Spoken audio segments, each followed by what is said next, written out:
All right, guys, I think we're back. Let me turn the echo off.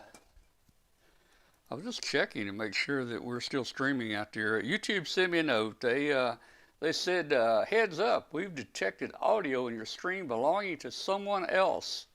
Your stream? I don't know. It went away. It went away. Anyway, I think we're still on. You guys watch it. If it goes off, let me know in the chat room. Hey, welcome to Amateur Radio Roundtable. This is a show about shortwave, ham radio, electronics, and man, we got some fun things to talk about tonight. If you're out there listening on international shortwave, you're listening to us on WBCQ on 7490 out of Monticello, Maine. And hey, send us an email. Please send us an email and let us know how you are, hearing us tonight. Send that email to tom@w5kub.com. You can also watch the show on Tuesday nights at 9 p.m. Eastern Time just by going to w5kub.com and clicking on live video and chat, and it'll bring the show up.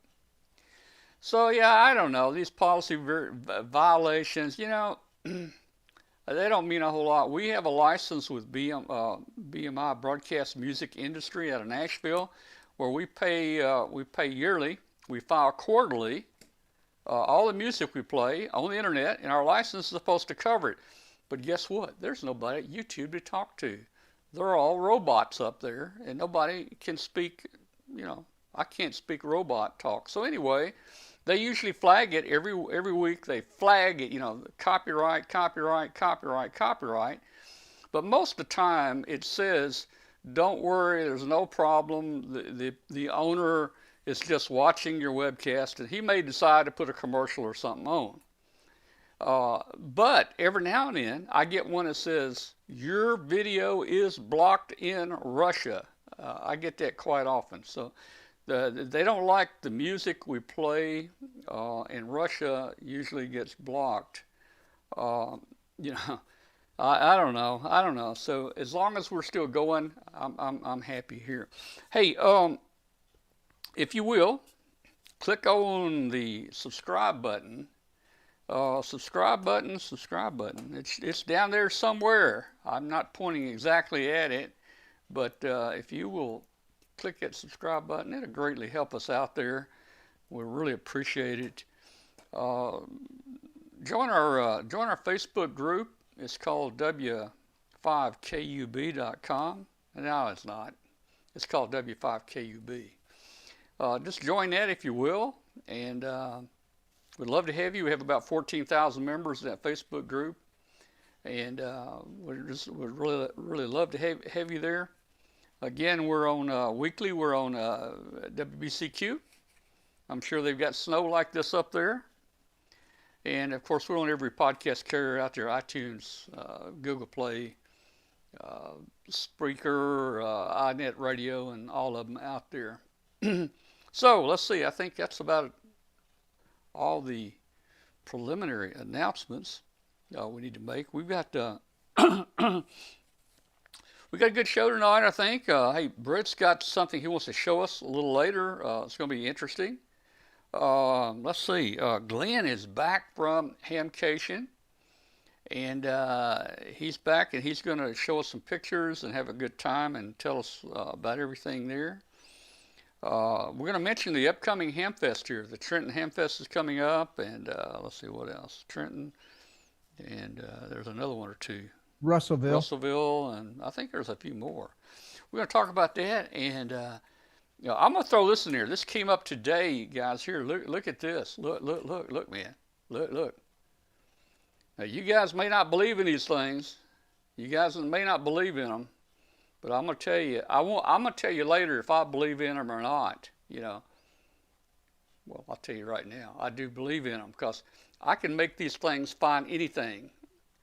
I can think mouse, and I can make these suckers find a mouse, and I can think keyboard and find keyboard. Anything I think, I can make these things find it. So we're going to talk a little about this a little later, not spend a whole lot of time on it. Hey, we got a video from Jim. Jim is not doing real good, guys. Yeah, keep Jim in your thoughts and prayers. You know, Jim is going through chemo, and he's been very sick, and he's pretty much in a hospital like every week and getting transfusions every week. You know, keep him in mind here. But we've got a video. He's done a couple of videos the last week or two. You know, if we have time, we're going to show one of those. Let's see. Okay. Looks like Glen is up there first. So Glen, how you doing tonight, man? And you look completely refreshed, man. You know. It was good. Just absolutely had a blast down there. I went down the day before and spent the day with a friend at Universal Studios. We did a Back to the Future escape room, which was definitely a lot of fun.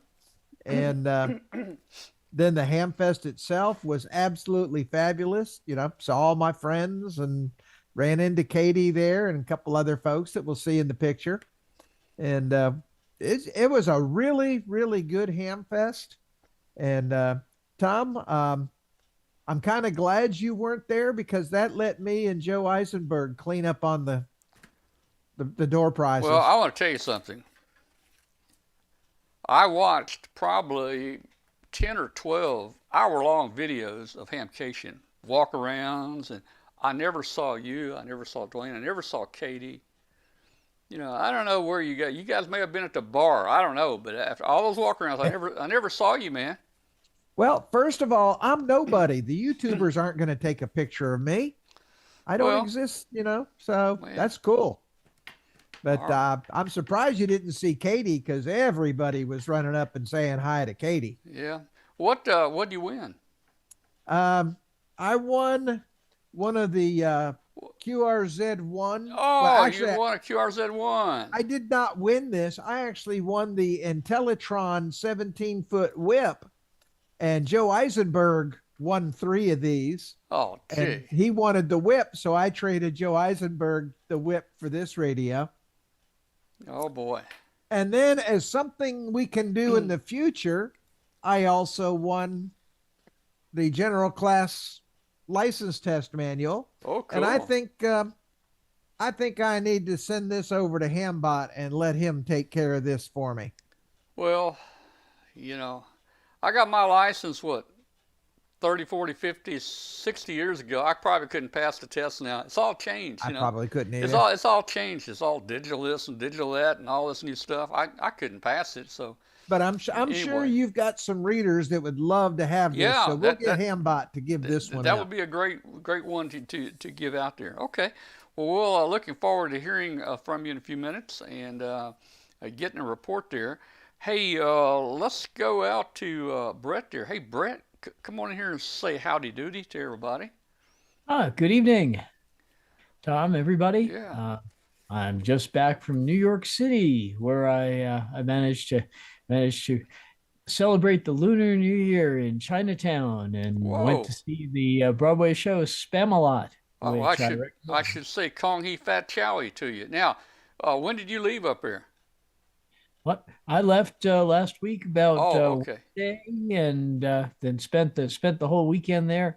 And Chinatown was mobbed. They had dancing dragons and everything else. And then I went up to Koreatown where they were celebrating the Korean Lunar New Year at the same time and Korean food. And it was fantastic. Well, and I got back just in time because now on the East Coast, they're having a blizzard. Well, did you get any lucky money while you were there? Well, I got a little bit for my birthday, but okay. I know. You know, I had people that worked for me a number of years in Hong Kong, and Chinese New Year was always big for them, and everybody gave everybody little envelopes with money in it. It's called lucky money. So, I thought maybe you would come back with a bunch of lucky money. Anyway, hey, it sounds like you missed the snowstorm up there. I missed the snow in Laramie, and it was beautiful weather in New York City. It was about 40s and 50s. It was perfect timing. For once, it was perfect timing. And so I really enjoyed that. And now I'm back doing radio work, just before the next snowstorm in Laramie, which ought to be coming next day or two. Wow. We had some snow last night. Big old flakes came down in the rain, but all that big snowstorm was north of us. But we did get snow. It didn't even stick on the ground or the sidewalks or anything. It kind of stuck to the cars and the windshield, but that was it, and it was gone after just a few minutes there. Glenn, did you get any down here where you were? You get any snow down here? I don't know. It was cold enough, but I was still on Eastern time, Yeah, and yeah. I was used to the nice warm temperatures. We didn't have a drop of rain down there this weekend. It was, in the 70s, and coming home and it was 30 something last night. So I was under a blanket, All right. just Well, trying hey, to stay warm. So I well, didn't look out the window. all right. You can tell us all about it here in just a few minutes. Okay, guys, and hey, Brett's going to talk to us about a neat little deal he's got there. Yeah, it looks pretty interesting. I might have to get one. But hey, just to start the show off, I want to know if anybody out there owns a pair of these. Does anyone out there own a pair of these? I want to know. I mean, I know it's not ham radio related, but I have found these things can find ham radio equipment. For instance, I'm going to put this handy talkie right in front of me, right here.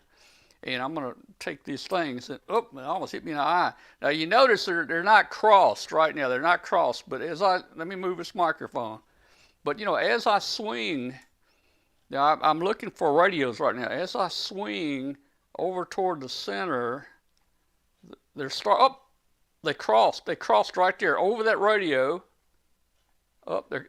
Now they uncrossed. Let's come back. Let's come back. There they go, right over the radio. They crossed, and they're coming apart right there. Now, I can find anything. I can think mouse. I got several meese here, and look, if you think this, you can find meese with it. I'm just going to kind of go this way. Now, what? I'm not moving my hands, guys. I'm not tilting them. This thing's working on its own. I don't know, some kind of magnetic something, energy, but I'm going over. Look at, man, I mean, it was solid.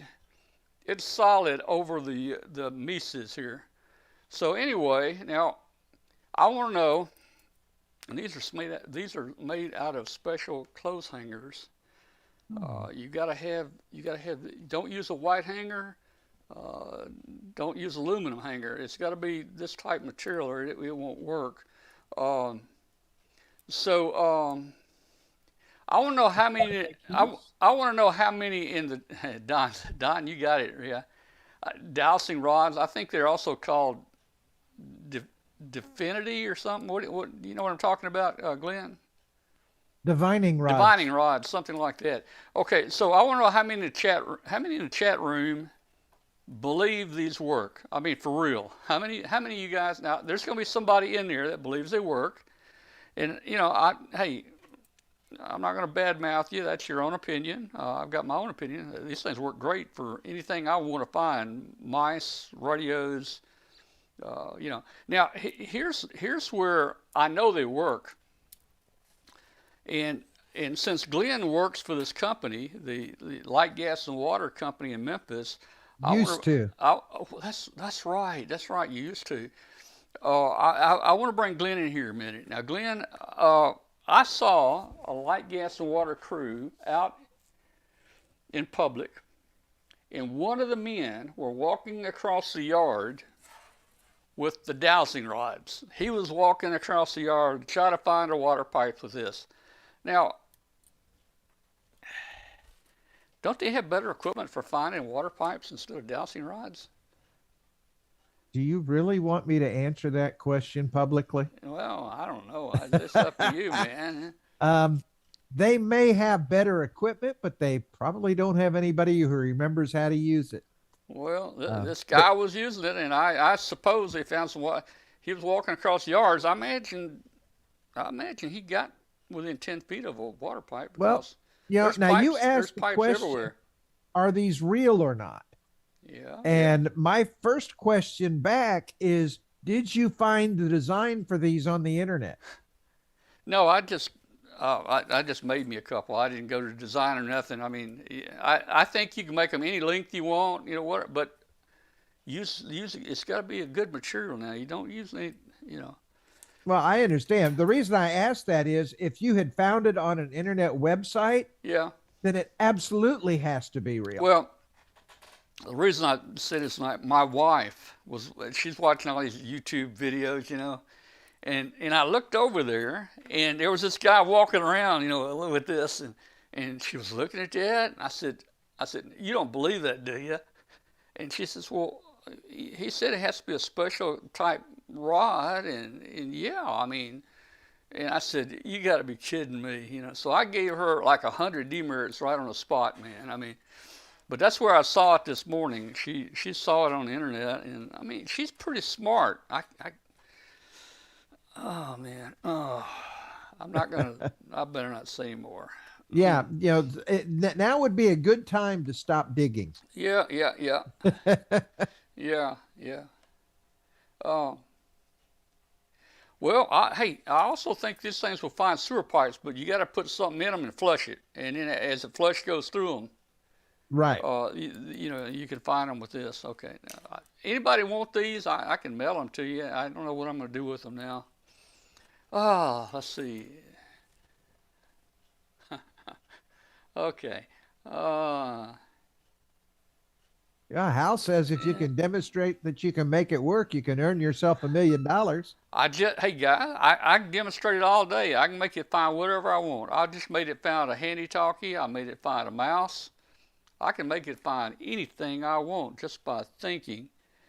Now, you know, I use the medulla oblongata up here, and it connects through nerves and somehow signals through both hands. You got to get both hands synchronized and send that down there, but they work. They work. You've got to have a functioning brain for this to work.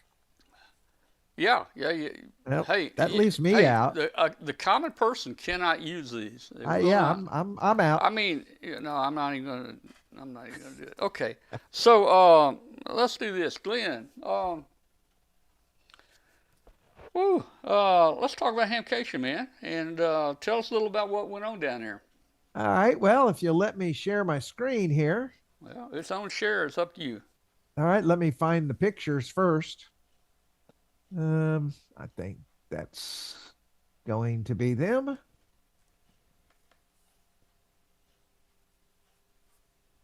And we will see. Well, just as proof, once it comes up, my system runs very slow these days. When are you going to get off that XP? As soon as I get a chance to slow down. All right. Well, you should now be seeing. Well, let's see here. Let me see if I can get you and Brent kind of moved Giddy on. There we on. go. There we go. And I need to get off here too. So bam, There you go. Bippity bop, bippity boom. There's Katie and Dwayne behind her, Yeah, and yeah, Gordon West as well. Yeah. Okay. Cool. Gordon's now part of ARRL with his licensing guide coming through ARRL now. All right. But there is your proof that Katie and I were in the same place at the same time. All right. Well, Katie had said she was going to take pictures of all her friends and everything there, and she was going to try to come on the show and give us a report. So maybe the next few weeks, Katie might come on here with some pictures now.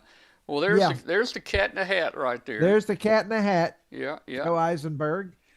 He did fabulously well in the drawing. I think he won in the end like 6 or 7 drawing prizes. He won 3 of the QRZ1 radios. Yeah. Just a whole assortment of stuff.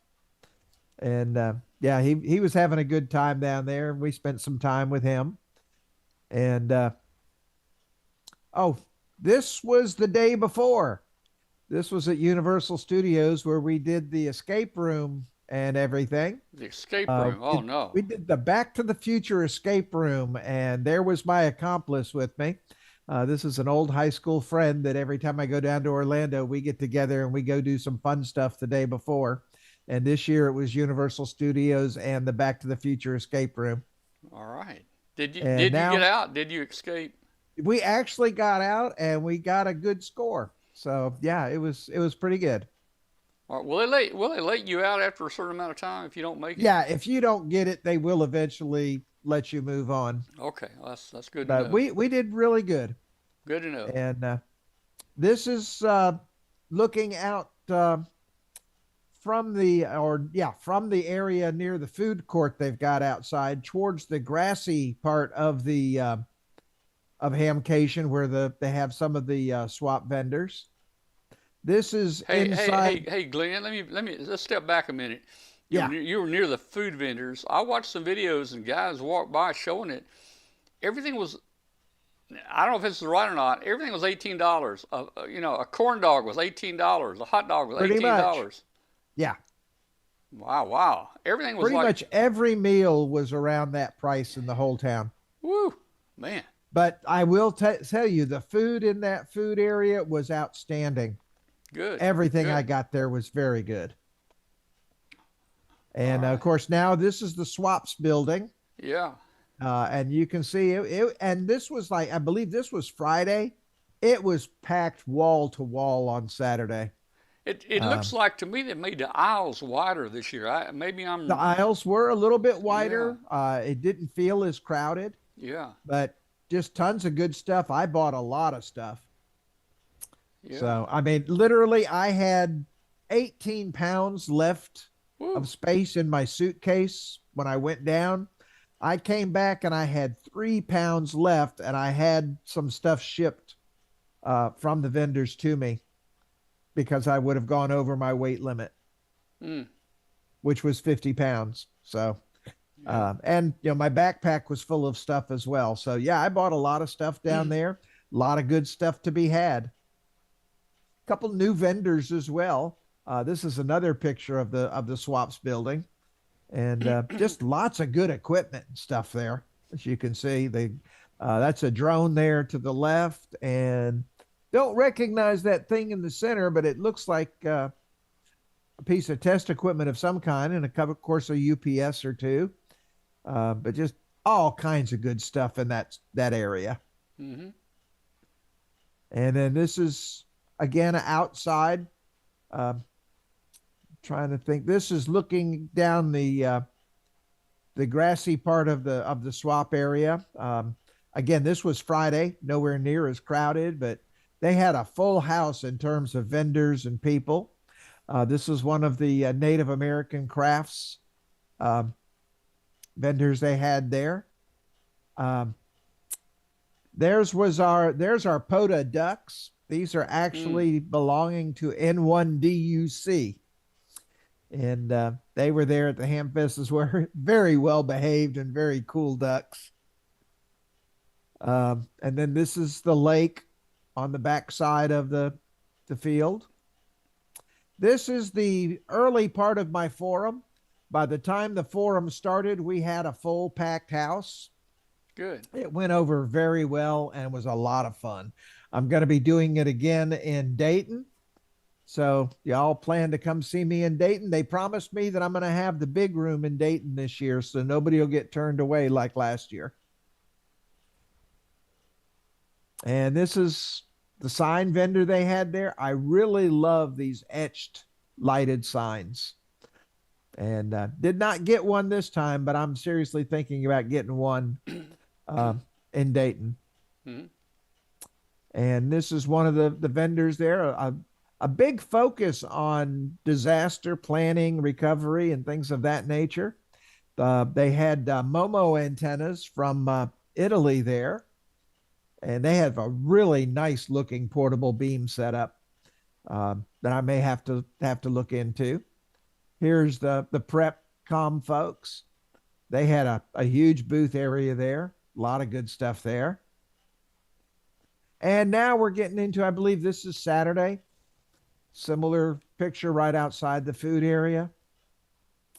And you can see it was nice and wide. You never really got the feeling of crowded, but crowd was as big or bigger this year than previous years. Hmm. And again, this is Saturday right around lunchtime. And just just absolutely beautiful weather. It was sunny and cool. It was in the low 70s, high 60s the whole weekend. Not a drop of rain, just absolutely wonderful. and you can see just how many RVs and everything was there. This is a huge event for RVs. I mean, just probably 100 plus RVs were there this weekend. You know, This is Glenn, looking, yeah, my take on this was it is so spread out that there's probably a lot I never got to see. It was just so far to walk to, you know. yes, I actually had a pedometer with me, and I walked an average of 3 miles each day. Yeah. And yes, I saw everything they had there because the stuff Saturday was different from Friday. And so I made it a point to go through everything twice. And then on Sunday, I was still finding things that I didn't see on the previous days. So yeah, I walked the whole event end to end all 3 days, and it's about a 3 mile walk. Hmm. And I actually blew out a pair of Skechers shoes. Um, they're not going to make it to another Hamfest. They literally wore themselves out. Yeah. And there we are. That's back to Katie. So that's the Orlando Hamcation in a nutshell. If you have never gone, you really need to. Um, in my opinion, it's one of the top three ham fests in the country. It ranks right up there with Dayton and Huntsville. And don't ask me to put them in any particular order because they each have their own flavor. And, Orlando is an absolute great place to be in the winter with the weather we had this weekend, the food, the people. It's great. So next up is going to be Dayton, although we've got the others here locally, the Trenton I'm going to be going to. And I'm really seriously looking at going to the Russellville Hamfest here All next right. month as well. All right. So that's Hamcation for 2024. All right. So you can go ahead and turn your share off so we Yeah. can see you. There's a question. They give you a map like they do for the Hamvention. Hamvention. There is a map Hamvention. on their website, Yeah. You but got that's pretty much it. you basically got the floor plan. It shows the space numbers outside and Yes, and inside. it's actually in the program as Is well. it? So Okay. yes, I guess you'd have to print it off before you go, but probably. the layout is Yeah. very easy to work from. Yeah. It's you've got the main building, and then across from that is the smaller building where the Hmm. raffle tickets go, and then beyond that's the swaps building, and then everything else is out in this big open field for all of the swap vendors and everything. And it's full. I mean, it is 3 miles worth of walking. Yeah. Okay. Cool. Hey, thanks for the report, man. Looks like Oh, you I had a lot of loved it. fun. And I'm going to be going back next year. So hopefully Weather they'll let looked me good come down down and there. do a forum there too. All right. So, hey, while we're talking about Hamfest here, um, the Hamvention is coming up. Glenn's already said he'll be doing a forum there.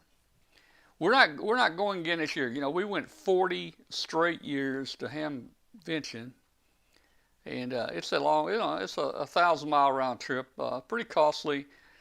And the last 20 years, we basically were behind a camera and we worked the whole time, never got to really see anything.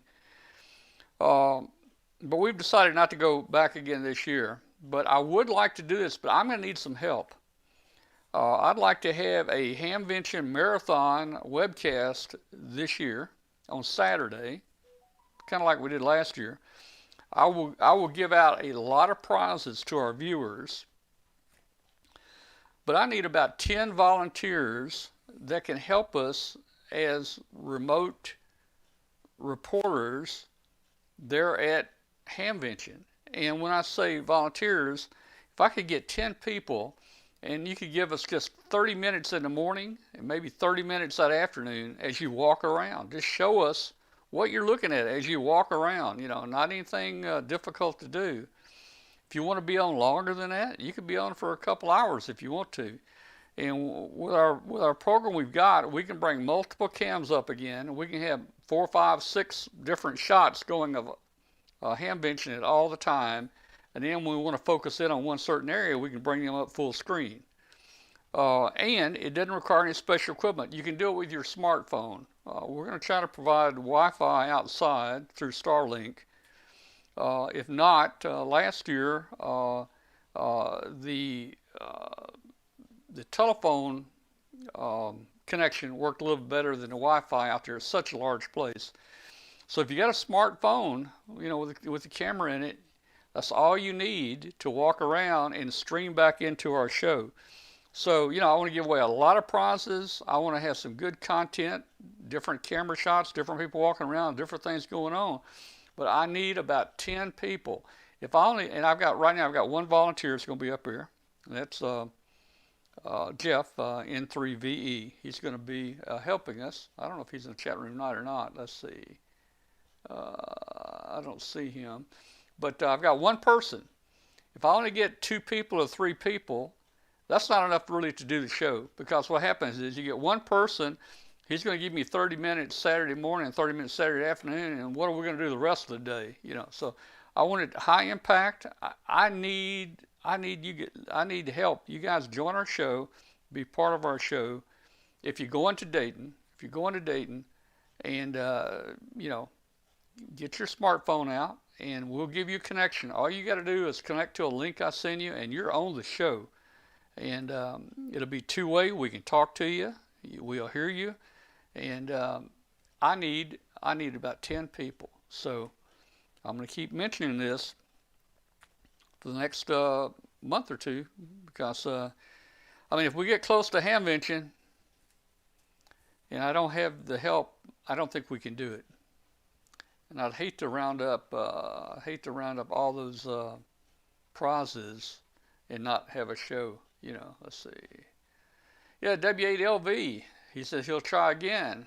There were some audio problems last year, but hey, there's going to be some audio problems. There's going to be some different problems, but let's try it, guys. And thank you, LV, for mentioning that. Yeah, you're one of them that helped us last year. I think we had like 3 people last year, and we just need more people. Here's another easy thing you can do. You can get a cheap hour out of this by having somebody set up one of those cams in my forum, and you can play my forum live right there. We could do that. We could definitely do that if I can get somebody to do it. If somebody can record it or play it for you. Yeah, just stream it. If we can get somebody to stream it. Now, that'll be a free, easy hour for you all to get credit and get special Hambot prizes or whatever Tom's got planned. The problem there is inside the building, the phones may not work well. That's true too. Yeah. So it might require you to have an internet connection there. I don't know. We'll just have to see. It's going to be hit and miss on some things, but we expect that. So Mark P, our main guy there at Xenia, he always sets up outside. He provided us again last year with Starlink, and he sets up internet out there. That will become our focal point. He's right there on the southwest corner of the track. And if you need to charge your phone, you can go by there and get a quick charge on your phone. We will have one camera going in his booth, and we'll probably try to have a Skycam, maybe a 30-foot mast up with a camera at the top, where we can rotate it and we can look at the outside flea market. So we'll have Skycam on, but we need help. So I can't say it anymore. We need help. Yeah, Tom, I got one more little quick thing All right, here. Go right ahead. This started just before Hamcation, and it's continuing. It's starting to look really, really good for both of my new books to be coming out around Dayton or before Dayton. This is actually the 4th chapter of that book, the editing piece of it. Wow, hey, that's an awful big book. We've got 6 chapters edited at this point out of the 20-something. And so once that editing is complete, you do the final layout, and off it goes to the printer. So there's a very strong possibility that not only one of my books will be available at Dayton, but both of the new books will be there. All so right. that's something else great. to keep your eyes peeled for. Great. All right. Very good. Okay. let's do this. We'll be back in just a minute, and we're gonna bring Brett in here, and he's got a secret invention or something here, a tool I think that we all may want to get. So we'll bring him in here in just a moment. We'll be right back. Don't go away. Keep the competitive contesting edge with ICOM. Our innovative and high-power base stations cut through pileups, letting you work the bands and record those contacts. Heard it, worked it, logged it. The IC7300 is an industry first using RF direct sampling system in an entry-level HF radio. This compact high performance and innovative transceiver will far exceed your expectations. The real HF fun starts here. The 7300 has RF direct sampling, 15 discrete bandpass filters, a 4.3-inch color touchscreen, real-time spectrum scope, and an SD memory card slot. For further information about ICOM radios, go to www.icomamerica.com/amateur.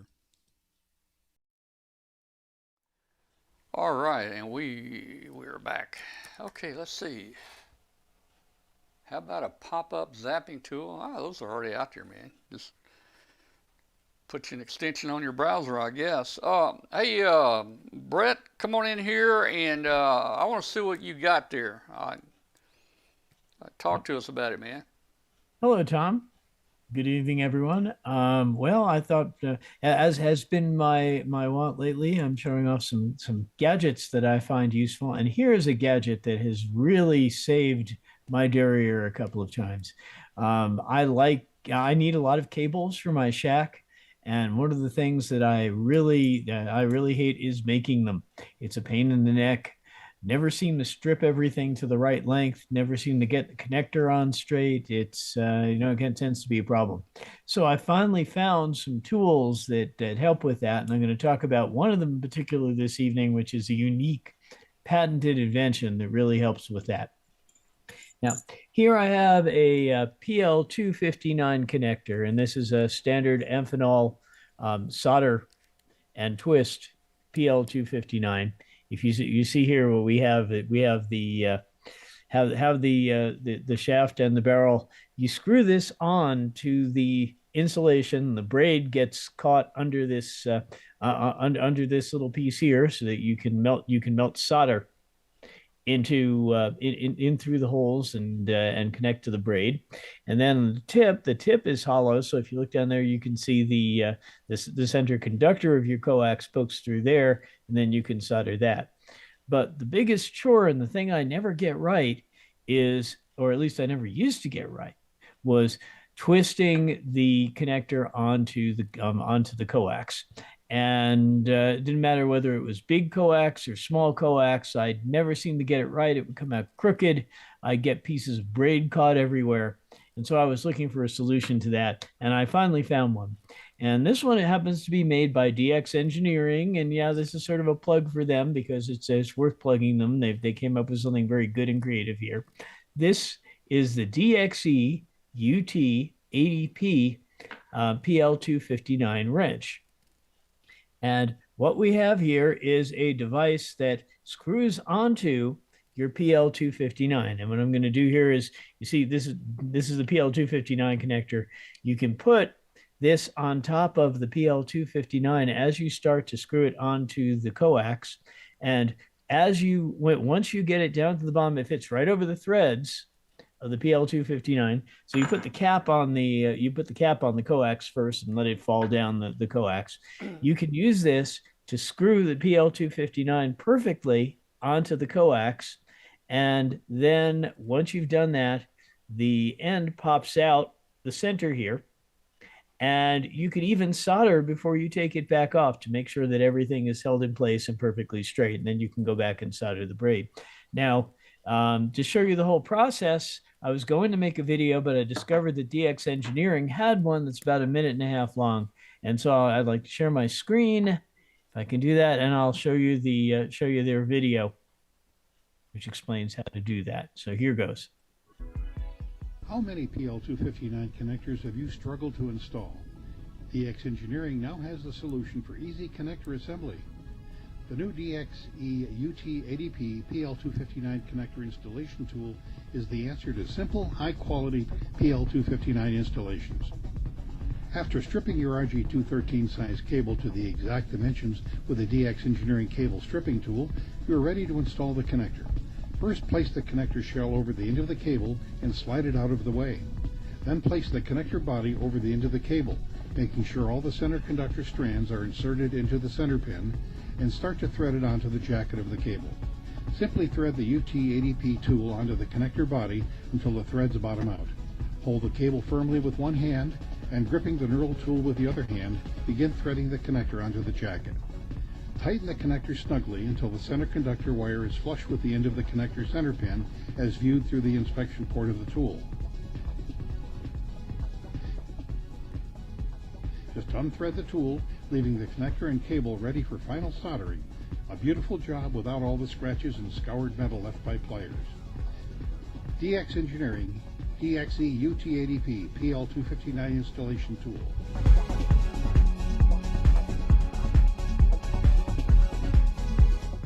Order yours now. DXengineering.com, your source for quality communications accessories.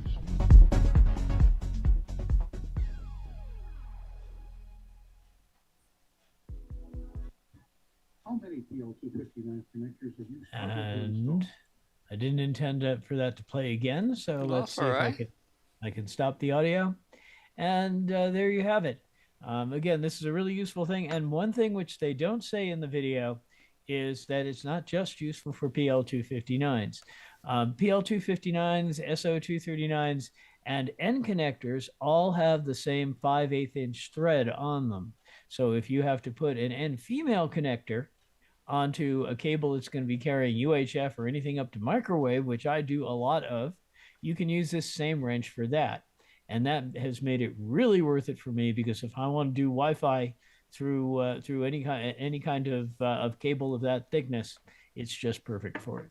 So anyway, there you have it. Just a little tip. This is something you can order. You can only order it from DX Engineering because, again, they have a patent on it. But this is just a really useful device, and I recommend it. Well, that's a neat little device there to help you screw that connector on. You know, when I do it, I have to use pliers, like a pair of channel locks and a pair of pliers, because you can't do it with your hand. That it gets so tight trying to, you know, twist it on that jacket there. I have to use pliers to twist that thing with. So that's a neat little tool right there. That Yeah, is I cool, like man. it because it's kind of a heavy weight too, as you saw. It's almost got a flywheel effect Yeah. as you're Yeah. screwing it on, so it makes that screw on much easier. All right. Well, that's cool, man. I never thought about that. You know, and there's probably a lot of other things out there that we could use. We just don't know about. So we appreciate you bringing that to us. All right.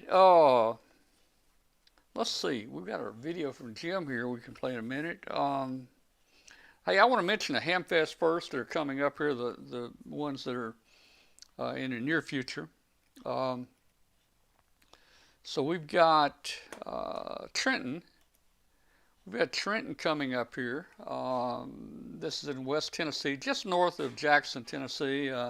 It's probably a little over an hour drive from here, so I'm going. In fact, they've asked me to do a forum there. This is their first year as this club, I think, is putting on the Hamfest. They've had other Hamfests up there with different clubs and things, but this is the first year for this one. It's the West Tennessee Hamfest and Swap Meet. It's going to be March the 16th. And it looks, you know, it's close. It's going to be neat. And they wanted me to give them a little forum. And I'm going to talk about Pico balloons. I gave the same, this forum up in Dayton a year or two ago. Glen, I think in the big room, the room that you're going to be using this year. And it'll hold a lot of people. There were a lot of people in that room for that forum. But we're going to be talking about, let's see if I can reduce that a little bit. We're going to be talking about ham radio at 49,000 feet and how to track it with ham radio. So that's going to be an interesting topic there. Hopefully I remember everything. I got a presentation, but Of course, we haven't had a flight going now since December. Actually, we hadn't launched one in about 500 days now, because KUB 113 flew 450 days. But we'll get some in the air here pretty soon. So anyway, if you're in the Tennessee area, southeast Missouri, wherever, Arkansas, Kentucky, you need to try to get there. And yeah, there it is again, right there. So come on over for it. That's on the 16th. That's coming up real soon. And then we've got, yeah, go ahead. One of the things that I actually saw on one of the tables in Orlando was a pair of meteorological balloons still in the packet. I almost got those cool. for you, but I figured the balloons you've got are much better anyway. Well, the meteorological balloons are basically weather balloons, and they're made to go up and pop. They're not made, they're very heavy. They're 900, 600, 1,000 kilograms. The last one we flew like that was 1,000 kilograms. Yeah, that's why I left it sit on the table. Yeah, yeah. In fact, I've got a 600 gram balloon here. I guess we ought to try to fly. Anyway, hey guys, go to that. If you're in Kentucky, Tennessee, southeast Missouri, guys, drop on over there. They'd love to have you. I'll be doing a forum there. They've asked me to do a forum there. Here's the Russellville Hamfest coming up. This is coming up March 2nd. The 2nd, yeah, March the 2nd. Over it's at Dardanelle, Arkansas. That's right there on the Arkansas River, right by the lock and dams, right just outside of Russellville, Arkansas. That's over in the western half of the state of Arkansas. That's about that's about 70 or 80 miles northwest of Little Rock, and that's where I went to college over there. And I'm gonna go back over there. Enjoy going over there, and we're gonna just go to the Hamfest. I'll take some video. We're not gonna be live or anything like that, but I'll take some video. When we come back, we'll report. But I think that'll be a good one. March the 2nd. That's coming up really soon. Yeah, and, I'm pretty sure I'm going to be going to that one as well. Yeah. If you guys know Walter, my pilot friend has been on the show some. He moved from here this past month or two. He moved to Maumelle, Arkansas, which is just right outside of Little Rock. So Walter's going to come over and join us there. We'll get to see Walter there too. But that's at Dardanelle, Arkansas, March 2nd. Okay. And I think March the 16th, I will be at the Neshoba Ham Radio Club here in Germantown, Tennessee, and I'll be doing the Pico balloon presentation for them too. So I'll be a presenter that night there. Okay. Yeah, we'll tell Walter hello. Hey, Don, how you doing here, Don? Don, WA4YYM, he's a lucky guy. He won the CAA 500 Mark II antenna analyzer this year that we gave away. And we may try to do another one around date and time. We may try to do another a prize like that, a single prize like that. I don't think we will webcast Huntsville. We may not even request a booth at Huntsville this year. I want to walk around and visit and see things. I've never got to walk around and see things. I want to relax and not have to get all hot and sweaty and setting up and tearing down and all the work leading up to that. We usually spend about a week prior to any of these Hamfests to organize prizes, to get prizes, to build the web pages. And then when we get home after it, we've got another week to get all the prizes out to everybody and so forth. So I'm not gonna webcast Huntsville, but I will walk around and I'm gonna get some video and interviews. And that Tuesday, probably that Tuesday night after Huntsville, I'll give you a report. I'll give you a report on the show, and we'll show you what Huntsville is like. It's a great Hamfest. All right, so let's do this. I want to talk a minute about this BaoFeng. You know, I've never been against a BaoFeng. I've heard a lot of jokes about BaoFengs, but I never told people that they shouldn't get a BaoFeng. You shouldn't buy a $29 radio if you're going to get a ham radio. And I think BaoFeng had some issues in previous years. I know people ran them through the test. They had spurious emissions. They probably didn't meet FCC's standards at that time. But since I got into playing with the GMRS, I ordered a BaoFeng GMRS handy-talkie. Ordered 2 of them. Got 2 of these for, I think, $64, so that makes them $32 a piece. And it came with, each one of them came with 2 antennas, the short antenna and a 19-inch rubber ducky. And I've been real impressed with the quality here. Now, I'm not a BaoFeng guy.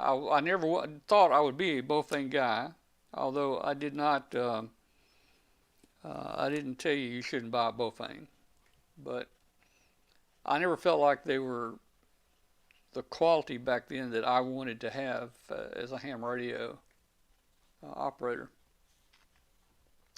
But this radio, to me, they've really come through. Now, it does have an FCC certification number in it. I looked it up. You can pull up the FCC testing. There's pages after pages, and it shows pictures of the test setup and the antennas and the distances and the measurements, and they show everything. They tested this completely and gave this a US FCC certification approval. But guys, this thing is well built. It is solid. It's got weight to it. It's got a nice layout. It's got I don't know if you can see it or not. Look at this dual VFO on it. Look at this.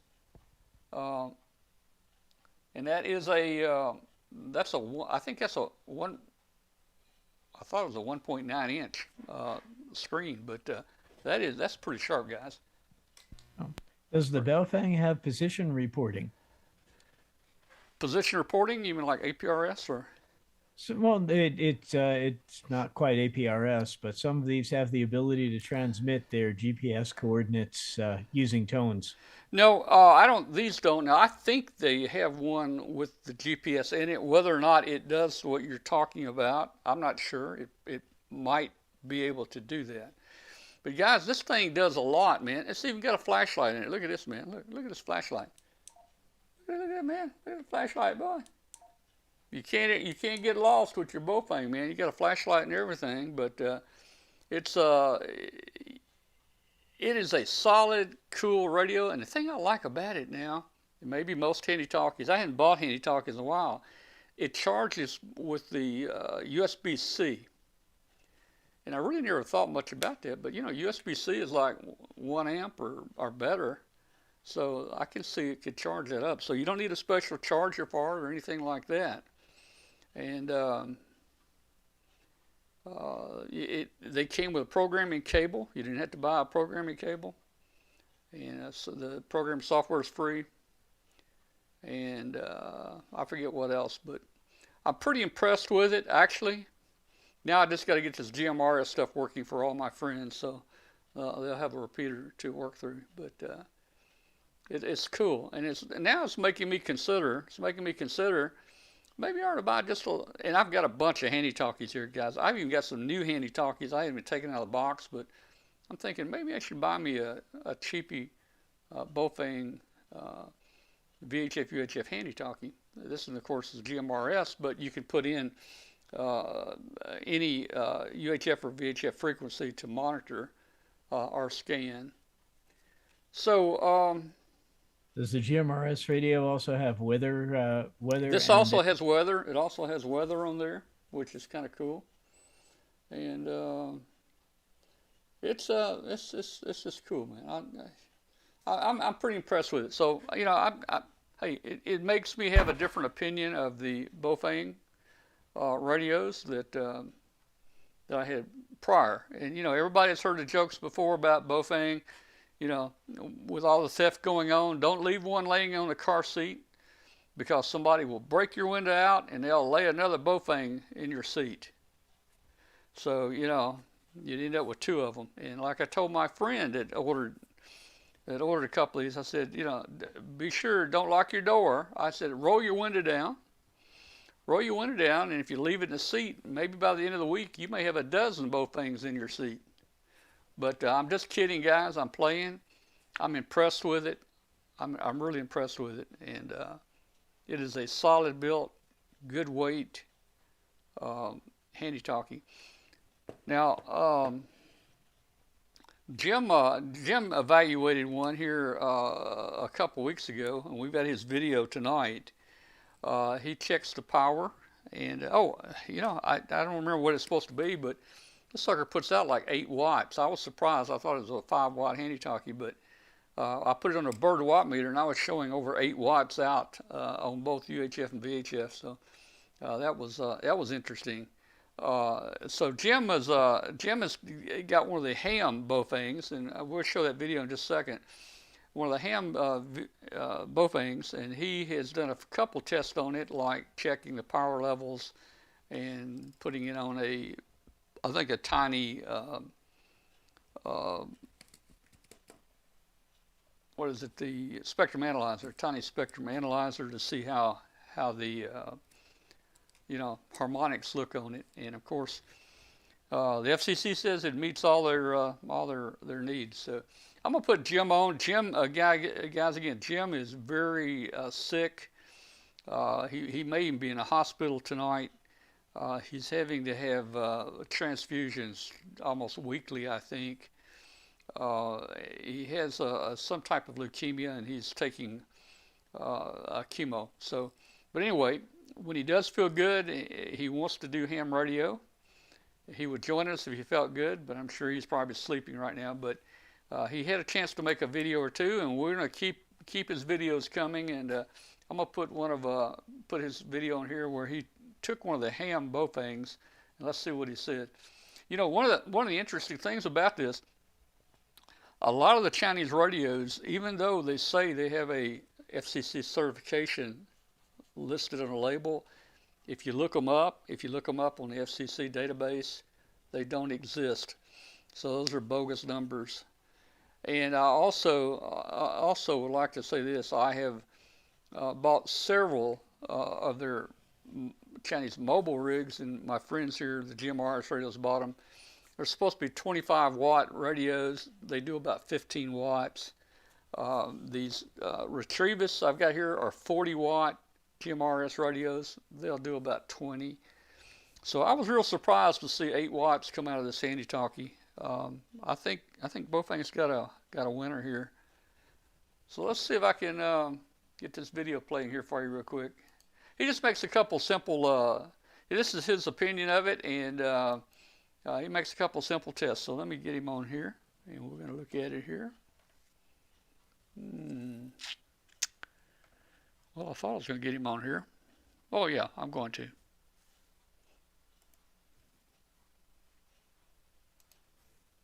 Hi, I'm Jim W6LG, your ham radio Elmer here in Rockland, California. Welcome to my radio room. Should you buy one of these? It's in the latest Ghostbusters movie. Is that good enough? For some it will be. I don't know the answer to that. Yes, I bought it. It arrived a couple of days ago. I bought it from Amazon, and what I'm going to do is a series of tests and then a little investigation into its specifications and FCC ID. Getting back to the tests, I'm going to use one of my trusty Bird watt meters. If you're not familiar with this particular device, it's a highly accurate, kind of expensive watt meter. It has slugs. The slugs cover different frequency ranges. I've got one that'll do, this one's 200 to 500. This one's 100 to 250. So I can use these slugs. They're 50 watts. The transceiver doesn't put out that much power, but I do want to be in somewhere in this range. If the transceiver was 50 watts, I'd want to go to a bigger slug so I'd have a better chance at figuring out what the wattage is on the scale. So you'd be seeing some of this if I get it hooked up right. Also, I'm going to use a tiny SA with my little box to sample RF. I'll be transmitting into a bird dummy load. So the bird dummy load is good to 2 or 3 gigahertz and 500 watts continuous. That's like 30 minutes on, 30 minutes off. So it presents a good load for the handheld to transmit into. If there were some SWR issues that might fold back power, I don't want it to. I want it to give me the full output that it can deliver. So here we go. Let's take a look at this 5RM. It is the 5RM, and we're going to put it through its paces and see what turns up. If it doesn't pass, it goes back in the box and back to Amazon. Okay, here we go. Here goes a test of the 5RM. So let's see what kind of output we get with this. I'm going to test it first on 2 meters and then 70 centimeters. And again, this is the 5RM. Okay, that's 136 megahertz. 140.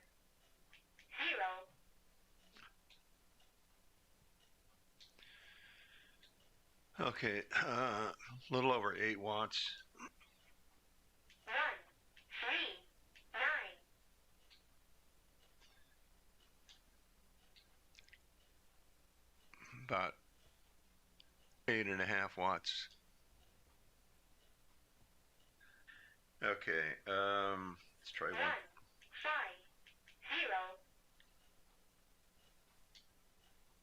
Okay, about 6.5 watts on 150 megahertz into a dummy load. Okay, I'm switching slugs. Going to go to a 200 to 500 megahertz, and at 440, it's about 7.5 watts. Yeah, about 7.5 watts, which is plenty good enough. All right, let's look at how clean the transmitter is. Does it produce a lot of harmonics? And to do that, I'm going to have to look at VHF only. All right, here we go. 136 megahertz, about 46 dB down, just in round numbers. So way more than the required 43 dB.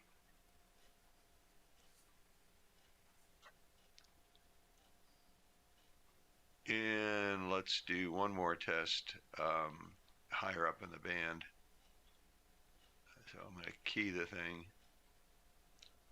At 156 megahertz, I'm getting about 50 dB down on the second harmonic. Each of the tests I performed on transmit was more than 43 dB down, no matter where on VHF I made the test. So now let's look at the FCC approval and make sure that that's legit. Many times it's not. Well, there it is. A series of tests done by a company in the Bay Area. It passed all the tests. It says frequency range 136 to 174 approved.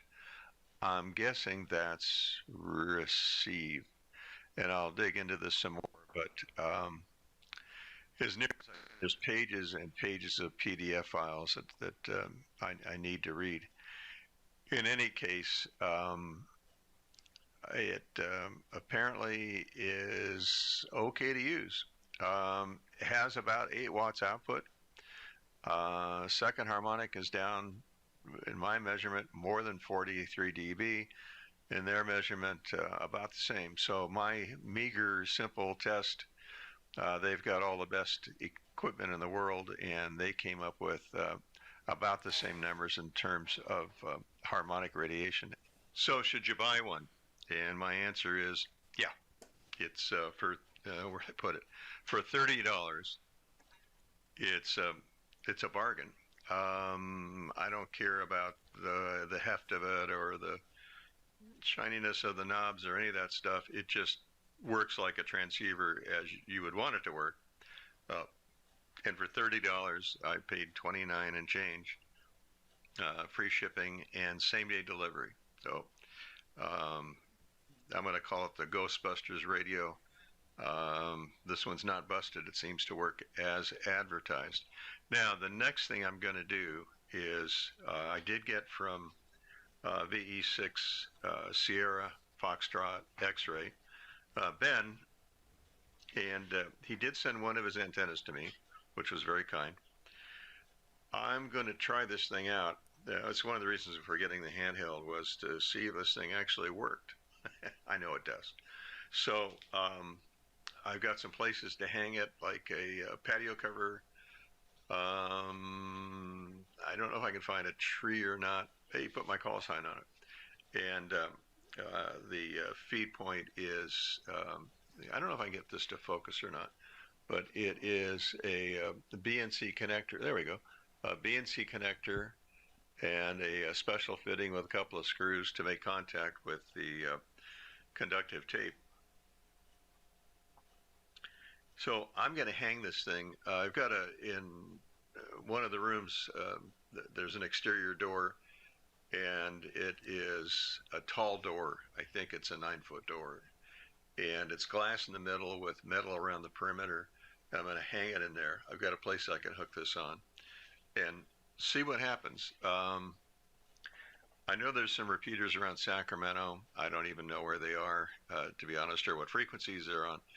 There's still the one in Grass Valley. I think I can give that a shot from here. That would be quite a haul. That's maybe, well, driving is about 60 miles, but airline, I don't know how far it is. I'd have to plot it. So anyway, I'm going to test out the antenna from VE6 Sierra Foxtrot X-Ray SFX, Special Effects, and see what happens. And I'll be using the BaoFeng, which I didn't know how to pronounce the name, so that was the reason for me sticking in somebody saying it correctly. 73 from Rockland, California. Thanks for watching. Please do subscribe. And if you want to join the Patreon thing, that would be very nice too, because there's some more stuff like this that I'd like to, inexpensive things that I'd like to buy and see how they work. Also, I'm going to be doing a video coming up on these guys and see what happens. And in fact, they're often called rubber duckies, but they're really this. So I'm going to be doing some tests and see what the return loss is, what the SWR is. Are they really resonant where they claim to be resonant? Anyway, we'll find out. 73, see you later, W6LG. Hi, I'm Jim, W6LG. All right, so let's see. Yeah, okay. Well, so Jim, he looked at one similar to this, the one I guess was in the ham bands, and it checked out okay for him. So I think they're improving the quality of these. You know, it'd be interesting to see what Jim comes out with on those little rubber ducky antennas. The problem I have with the rubber ducky antennas is every time you move them to a different test platform, you're changing the configuration of the antenna. You know, that antenna may have been designed to work, and it may have been fine-tuned to work on just that handy-talkie, basically, you know, the ground plane or the area of the handy-talkie, and maybe even your hand on a handy-talkie, you know, capacitance causing, you know, certain capacitance to ground for the antenna. So, you know, I see people taking those rubber duckies off, and they'll well, where's that? Where is that coming from? I wonder. For the ones who get it done. Let's see where that was coming from. I have no idea. More like it was coming from YouTube here. Nope. Nope. Where in the world is it coming from?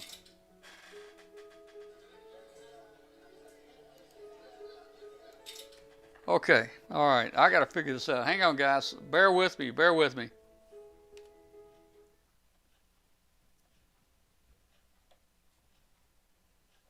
That got it. I couldn't tell where it's coming from. I turned the mixer down on the YouTube connection. It wasn't there.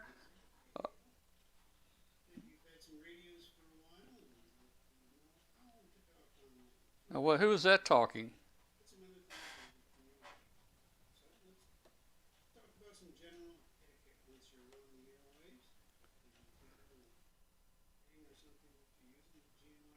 Where in the world? Where in the world is it coming from, guys? Help me. Hang on.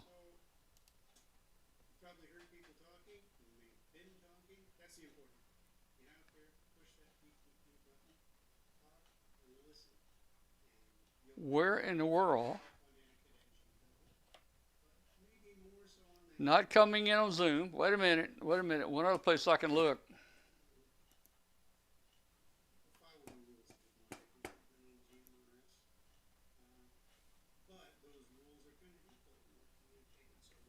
This is interesting.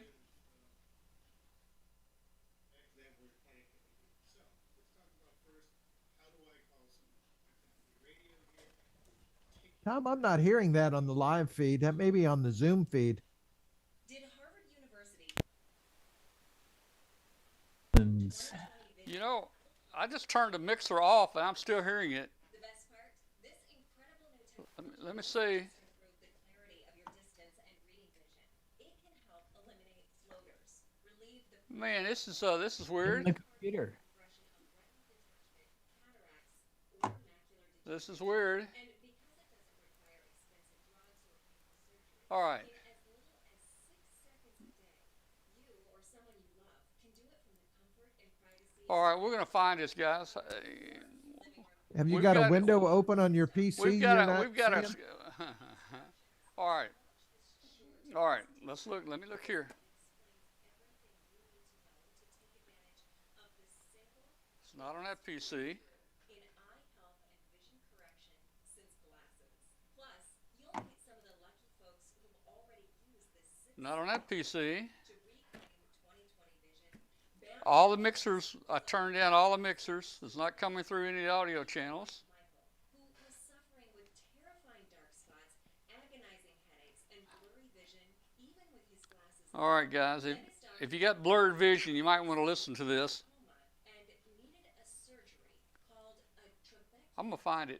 I'm gonna find it. Imagine his horror when he learned that meant a surgeon would cut a flap in the white part of his eye to let It's the killing me. Needless to say, when a family member recommended this Nobel Prize Yeah, I wasn't hearing it on the live feed, and and within a matter of neither is Are you Papa hearing Doc. it? Are you hearing it, Glenn? No, I'm hearing it on the Zoom feed, but I am not hearing it on the live feed, and neither is Mark P. a new prescription for her glasses, All right. If I'm gonna mute my. and even with her glasses on, her vision was so fuzzy she could barely see roads. All right. I'm muted. I'm muted. But within weeks of using this, All right. I muted myself. It kept going when I was muted. finally she could drive or Um. watch a movie without straining and squinting. You'll also meet the brave doctor from his practice for exposing the true All right. cause of vision loss.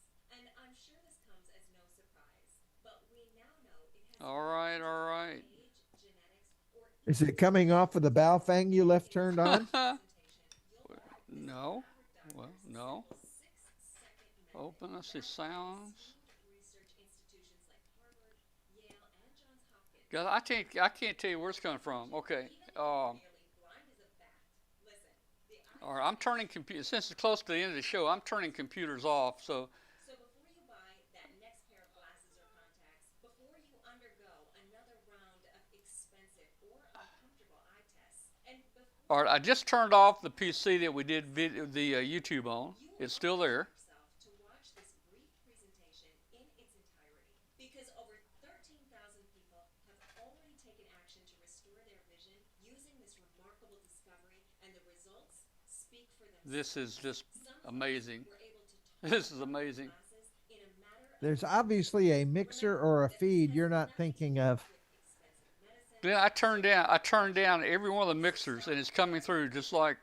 It's something you're overlooking.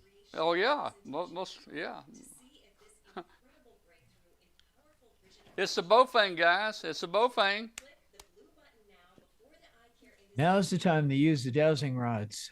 Yes. Yeah, let's see if we can find out where this thing is. It quit. What in the world? Why? Let me check one more thing here.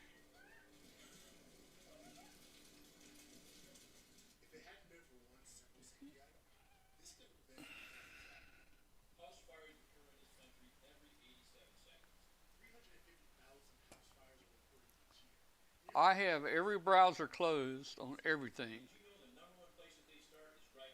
I've got every browser closed.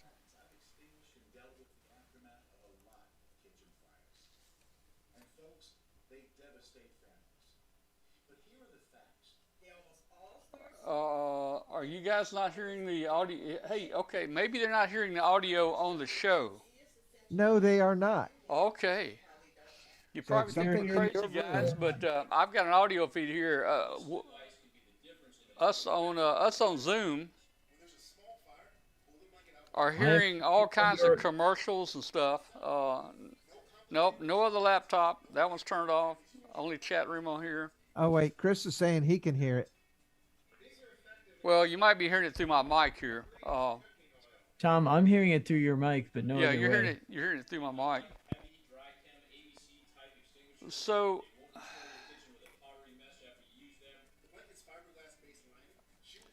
all right, let me do this. Let me go to Zoom.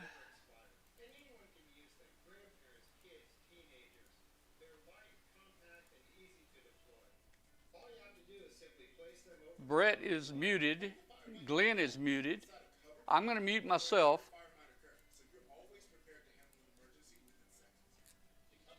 I am muted. I'm muted. Okay, I was muted. I'm going to turn down every mixer port.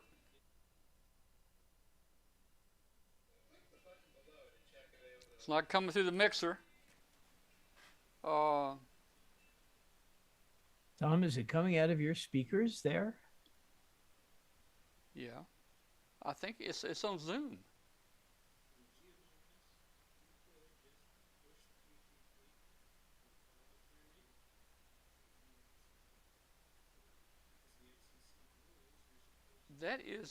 That's a YouTube video running. I can hear. I've watched the video. I think. Let's see. Sorry about that, guys. Everybody out there listening and watching the show. We've got some other audio playing on the Zoom channel where we all bring in our remotes, and we're trying to find it. Let's see.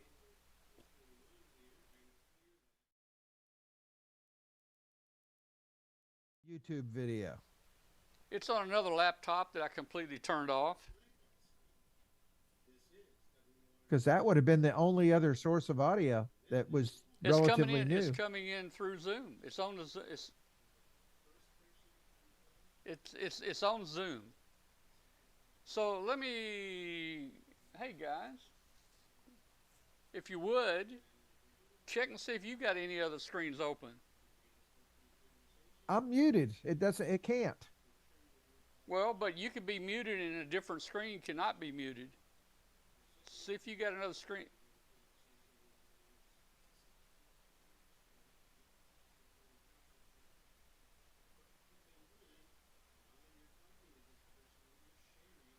So this is interesting thing here to troubleshoot.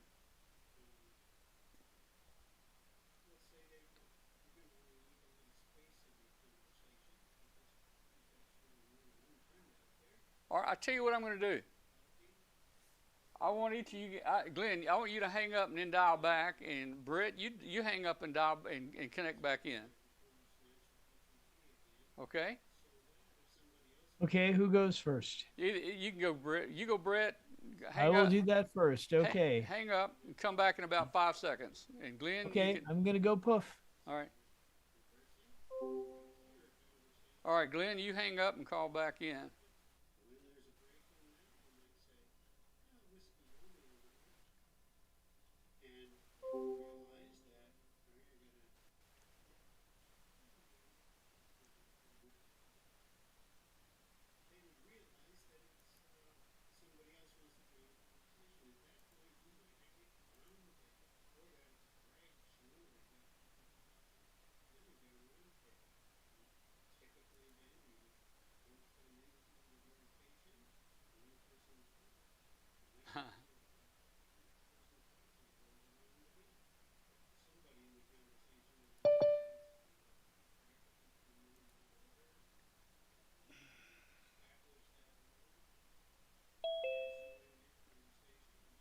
All right, we got Glenn back. Did the audio go away? No. No.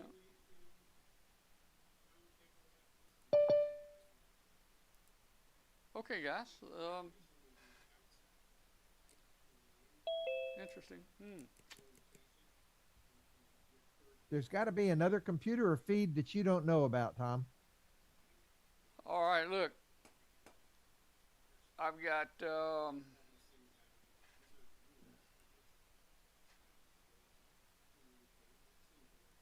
but all the other computers go through the mixer. You're trying to rationalize, and it needs to be brute forced. The audio go.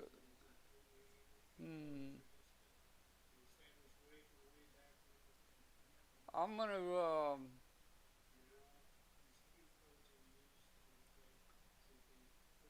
okay, guys, if you're out there listening right now, we're troubleshooting a problem. You're probably not hearing the problem, but we've got another video running, and the audio is very loud here. Glenn and Brett are also hearing it. I'm hearing it. It's just not going. But we only hear it through your mic. Oh, is that right?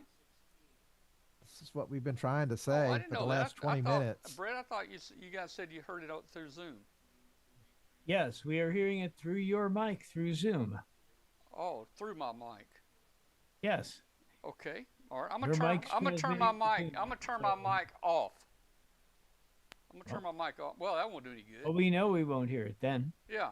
I gotta find the source. Something is playing in there at your end through your speakers. I hear it. Then it's a source you're not thinking of, Tom. You've got another source. You're just not thinking what it could be.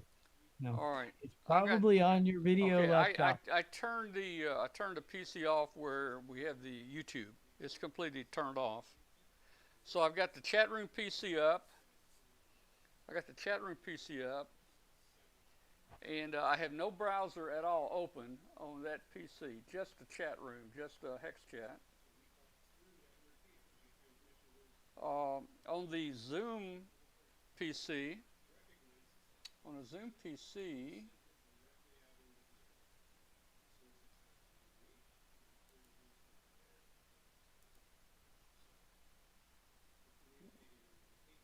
let's see what we got going here.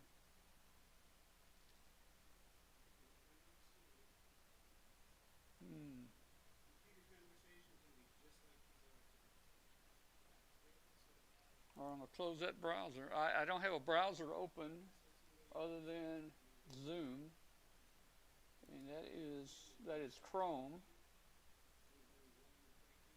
Yeah, Chris wanted me to remind you of the last time this happened a year or two ago where the camera itself had a mic on. Yeah, but that's not the issue. The mic is not the issue. It's something's playing. A video is playing here, causing the sound to come out the speaker. and I can't find it anywhere. If you bring up the Windows mixer on that Windows PC, it will show you each thing that's playing and give you levels. That might help you find it. The Windows mixer on which PC? All of them. Probably on your broadcasting PC. I only have one input to it. Oh, well, I mean, if it's playing a video, it might show it. In the taskbar, there's Yeah. a little audio icon. If you Yeah. click on it, you can click on the mixer, Yeah, let me. and you want to look at the playback mixer, one that comes through your speakers. I've lost my mouse now. My mouse. Come on, mouse.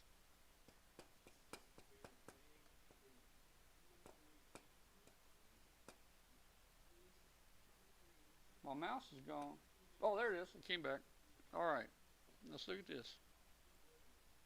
We're going to open sound settings, or open volume mixer. Yeah, open the volume mixer, which you get to from the little icon in the system tray, and you'll see your playback devices. Click on mixer for your speakers, and then you'll see levels. You'll actually see meters. I just disabled all of them, and it was still playing. I turn the volume slider down. I turn the volume slider down on all of them, and it doesn't make any difference. Wait a minute. Did it quit?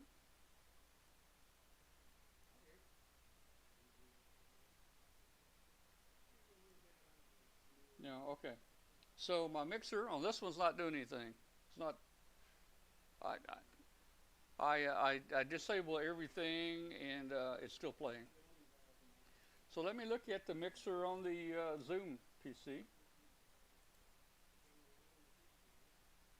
Open volume mixer.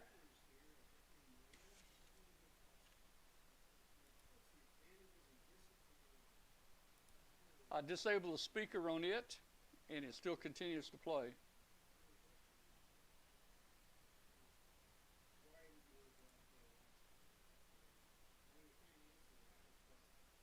Okay. All right.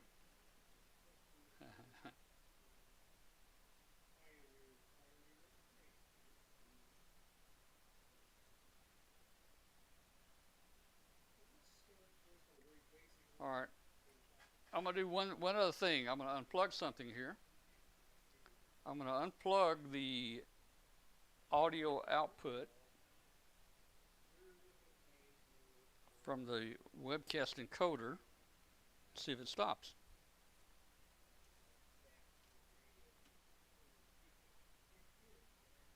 Let's see.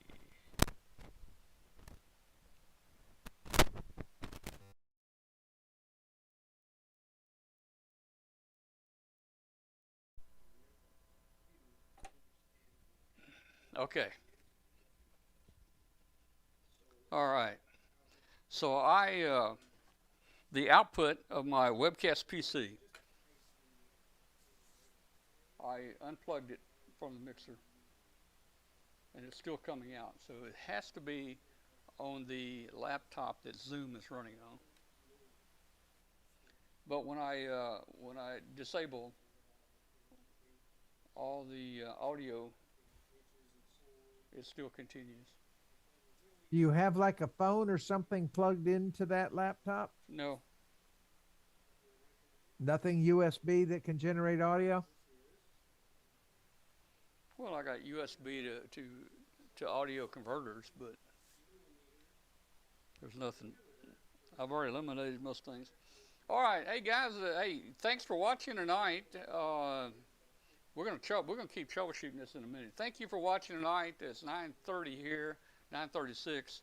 See you next week. Glad you were with us tonight. Sorry about the trouble there toward the end, but hey, that's what makes ham radio fun. We have trouble sometimes. So, I'll tell you what we're gonna do. We're gonna go ahead and shut the webcast off, and I'm gonna troubleshoot this till I find the problem. Thanks, guys. Thank you.